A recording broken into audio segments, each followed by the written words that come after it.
In this video, I will show you how to leverage the power of Claude and HubSpot to transform your raw sales data into high-level revenue insights. Many sales teams struggle to see the bigger picture because their data stays locked inside CRM folders, but by using artificial intelligence, you can uncover hidden patterns in seconds.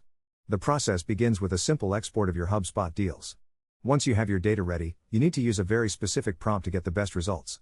You will want to ask Claude to act as a senior revenue operations analyst and tell it to analyze the HubSpot sales data to uncover performance trends and pipeline bottlenecks.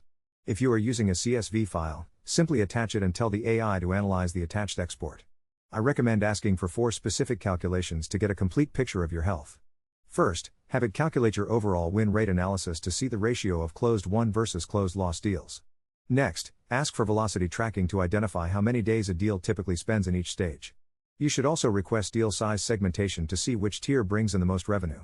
Finally, ask the AI to perform risk detection by flagging active deals that have been stuck longer than average.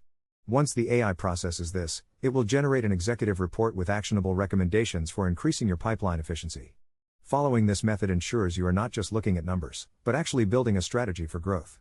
Thank you for watching, and I hope this helps you master your sales data.